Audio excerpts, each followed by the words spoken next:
everyone, today I'm here to share with you my February book haul.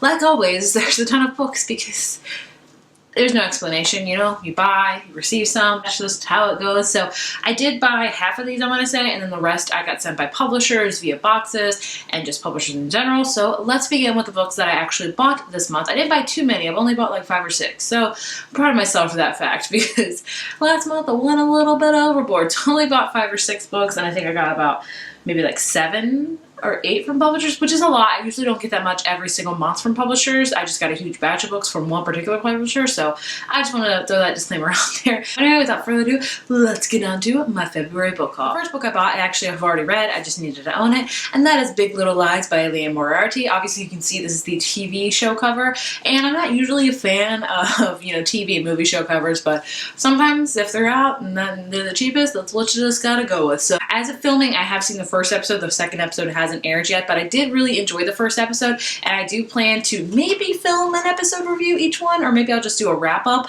of all 4 episodes. So I don't even know how many episodes it's going to be. A video for each episode, or do you just want to wrap up like a wrap-up video when the show ends? So please let me know. If you're unfamiliar with Big Little Lies, it is a adult like mystery / contemporary, I suppose you could say. 3 women, as you can see right here, and they're all mothers and they all have children in kindergarten, and it follows their lives and the secrets behind their lives. And it is a very, very funny book, but it's got a lot of deeper and darker things behind it. There's a murder in the book, you know right away off the bat there is, but you don't know who died, you don't know how they died, you just know there's a murder and you're trying to figure it out. But that's definitely in the backbone. This more follows these 3 women's lives and the secrets that they're hiding. Like I said, it's a great mixture of humor with darkness.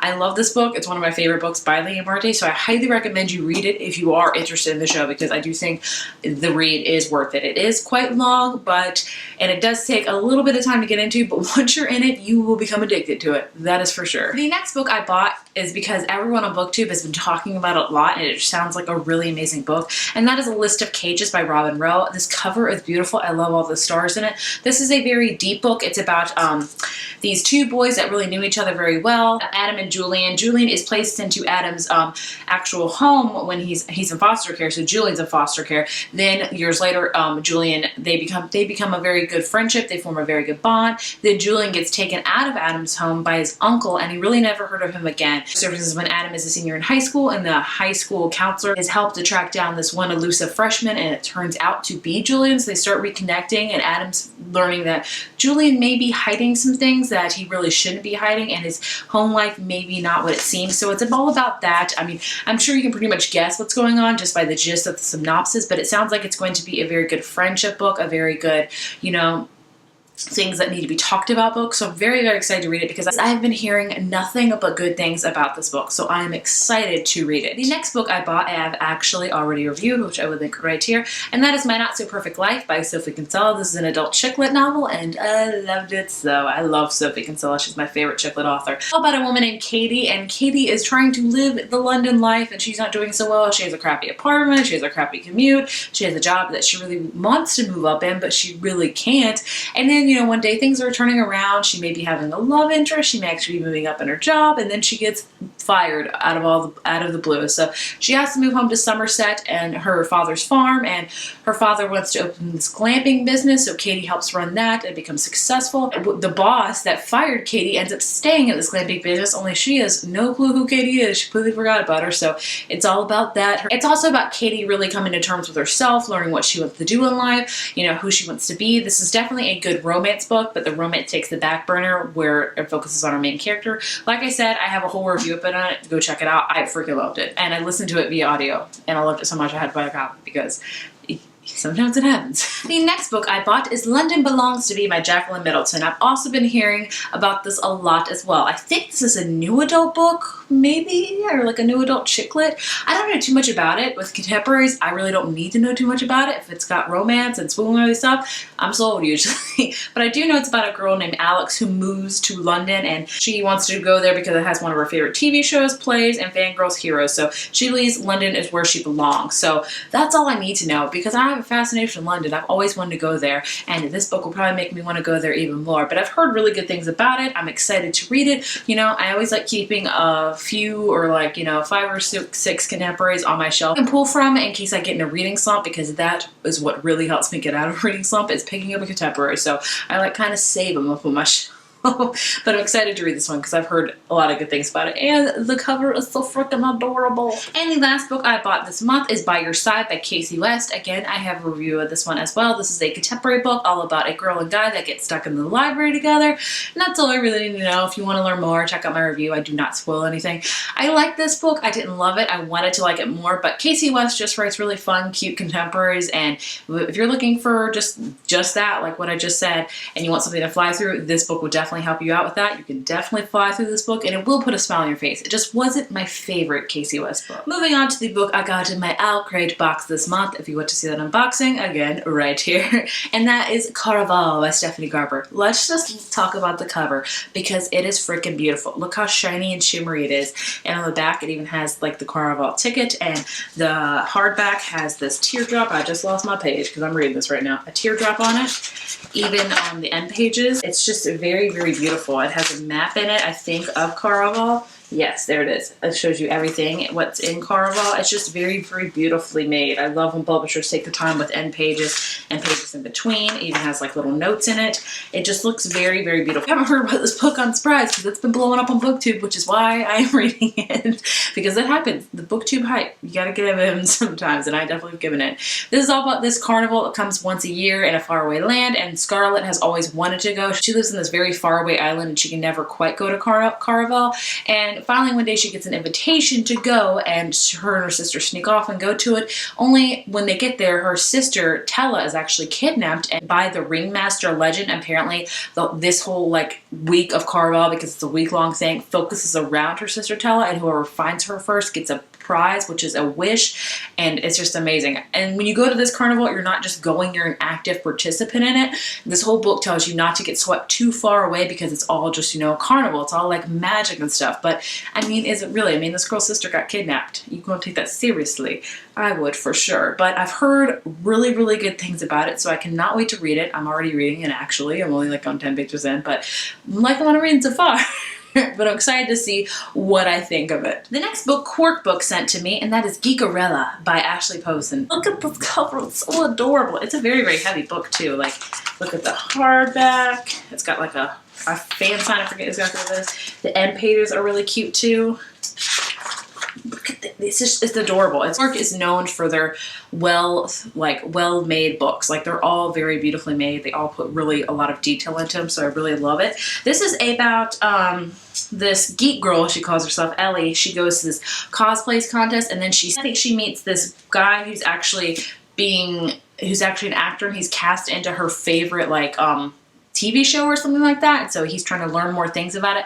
I don't know much about it. I've just heard like this is a Cinderella with like a fangirl cosplay twist, which sounds really, really awesome. I'm excited to read it. It just sounds like it's going to be a cute, adorable romance. I mean, like, this is just, it's adorable. I mean, look at this. This thing's called the Magic Pumpkin. How cute is that? Also sent me this really cute candle. It says Once Upon a Con, like a book con or like a geek con, if you will. It smells like pumpkins, straight up, because of the Magic Pumpkin. Fall. And it's not fall anymore. It feels like spring right now. I'm not complaining about that at all. Thank you so much to Quirk, because that is a beautiful book, and I cannot wait to read it because it sounds so adorable. The next book, Riveted Lit, sent to me, and I was so excited when I got it. It was a surprise. I wasn't expecting it. I just squealed all the squeals. And that is When Dibble Met Rishi by Sanya Menon. I probably butchered that. I apologize. This is a contemporary book, and it's all about Dibble and Rishi. Dibble's parents wants her to find the ideal Indian husband. I think it's an arranged marriage, and Rishi is a hopeless romantic. I don't know too much about it. I just know it's about these two people, and I've heard it's really, really adorable. This is very anticipated, and is very anticipated for me. I cannot wait to read it. Like I said, I don't know too much about it, and I don't want to know because it's contemporary. I just want to kind of go into it, and I hope it makes me smile and grin and all that stuff. They also sent me a few other things. They sent me like a really, really cool setup, like a heart-shaped box with candy. I did a whole Instagram post on it, but they sent me like a little Valentine's Day. Happy Valentine's Day. Love just makes idiots of people, but that's not always a bad thing. I agree. And it gave me this little card. It says XOXO. I thought you were the loveliest bookworm I ever saw in my life. Heart soaked and happy. I mean, those are just adorable. So thank you so much, Derivative Lit, for this. I cannot wait. I really wanted to read it as soon as I opened it up, but it doesn't come out to the very end of May, so I'm going to read it in May because I don't want to read it and not be able to review it for you guys, and I don't want to review something and everyone be like, I need to get that book, and I'm like, just kidding, it's not even out yet. I want you to be able to like go get the book if it's out. So I want to wait till it comes out to actually review it. So it's hard, but I'm gonna do it, and I can't wait to read it though. I'm so excited. The next 5 books Penguin sent to me, they just sent it to me in a huge box. Again, I was not expecting it, but they all sound pretty freaking awesome. The first one is We Are Okay by Nina LaCour. This is a very, very short one. Like, I think this is less than 200 pages, if that. It's like 220 pages, so it's very like almost like a short story, if you will. I don't know too much about it. I know it's about a girl named Marin who is like waiting in her room to meet somebody. I think it's like a whole conversation, honestly. Like I said, it's very, very short, so I wouldn't be surprised if that's all it is. I've heard mixed reviews about it. I do want to read it because it's short. Why not? It could take you like a couple hours to read it and you'll be done. But I'm interested in seeing what it's about. It's a very, very beautifully made book. If you can see the end pages, they're beautiful. But like I said, I've heard mixed reviews about it, but I want to read it because, I mean, it's so short and I've heard really, really amazing things about Nina LaCour's writing, so I want to check it out for sure. The next book is City of Saints and Thieves by Natalie C. Anderson. I don't know much about this one as well. It says, in the shadows of Sangan City, there lives a girl who does not exist. It's about a girl that arrives in Kenya as she refugees from Congo is desperately searching for a better life. So I think it's all about that. I'm not sure. And this, oh my gosh, this sounds like it's going to be, okay, I thought this was a contemporary. It is not. It says a fast-paced, nail-biting thriller. That is interesting. I think it's about her mom. Her mom dies or something. I don't know. It sounds awesome. I can't wait to read it. The cover is really, really cool. If you can see, it's like a woman's face foreshadowed in there, like hidden in there. It's pretty awesome. I haven't heard much about this as well. I'm interested. If you've heard about it, let me know. And the next book they sent me is Nemesis by Brandon Reich. Again, I don't know much about this either. I was trying to look exactly what it was about, and it has nowhere like on anywhere what it's about. like I looked inside and I don't know what it's about at all. It just says he killed me not, he killed me. I don't know. I have no clue what it's about. I'm sorry to tell you that. There's no information on it. I would look it up on Goodreads, but I'm filming this right now. I'm sorry. I'm horrible. I'm sorry. The next book they sent to me is, I don't know if this is a final cover. Who knows? It says, you always remember your first kiss. Flora remembers nothing else. And this is actually, that's not what it's called, by the way. It's called The One Memory of Flora Banks by Emily Barr. This comes out in May. So this, on the back, it just has this. I'm going to read this. 10, the age I was when my brain changed. 8, how many years my passport is valid for. 6, people out there looking for me on the ice. 4, the age when I met my best friend, but a note says I shouldn't contact her now. 2, stones. 1 is mine and 1 is Drake's. I'll find him wherever he is. 1, memory is all I have. The book you'll never forget. So I think this is literally what it says about Flora has a memory problem and she can't remember anything, but I think when she kisses Drake, I'm assuming, she remembers that, and I think she's desperately trying to find Drake because she thinks that he holds all the answers. This sounds pretty freaking amazing. I'm intrigued by it, and it sounds really interesting, and the whole premise, like, you always remember your first kiss, Flora remembers nothing else. Sounds really, really intriguing. And the last book Penguin sent to me is The Valiant by Leslie Livingston. This is like female gladiator, pretty much. That's all I'm going to tell you about it, because that's all you really need to know. I'm actually planning to read this very, very soon, because I've heard really good things about it, and I'm excited to read it. I think it's like female gladiators mixed in with some romance, and sounds pretty freaking awesome. The last 2 books Ntako Teen sent to me, I wasn't expecting these either. They just showed up on my doorstep, not complaining at all. The first book is The Secrets of a Reluctant Princess by Casey Griffinth. I haven't heard of this one. This is a Beverly Hills High. You have to be ruthless to survive. It's about Adriana who wanted to be liked. Not a girl that wanted to be liked, but she is now in the spotlight and out of her geeky comfort zone. She'll do whatever it takes to turn the rumor mill in her favor, even if it means keeping secrets. So far, it's working. And it's about Kevin, who shares her love of all things nerd, but isn't exactly the right people. It's all about like keeping secrets and like trying to uphold like images, which, you know, is a very, very tricky thing and not a great thing. So I'm interested in that. It sounds like it's just going to be a cute contemporary to read, honestly. And the last book they sent to me is Off the Ice by Julie Cross. I'm not a fan of this cover, if I'm honest with you, but I don't know. It's about a girl named Claire who is back in Juniper Falls. That's a great town, and I love it. And she takes care of her family business, a hockey bar beside the ice rink. And she meets Tate. I guess something happened between them. As they're talking or something. I'm not sure. I'm not sure. It sounds really cute. I'm gonna try it. Sounds romantic. I mean, if the cover doesn't scream romantic, I don't know what does. Okay, that was my February book haul. Those were all the books I received / bought over the month, and it's a good amount. I'm not looking forward to putting them all on the shelves because where's space all the time. I'm really looking forward to reading all of them, and thank you so much to all the publishers that sent me these books. I highly appreciate it, and I love that I have the opportunity to receive books like that, so I do not take that for granted at all. And if you have read any of these books, please let me know down in the comments what was your favorite, what should I read first, you know, did you like it or did you not like it? Please let me know. I would love to know your thoughts and opinions. If you like this video, be sure to give it a thumbs up and hit subscribe, and I will see you in my next video. Apparently the sun's saying bye too, because what are you doing?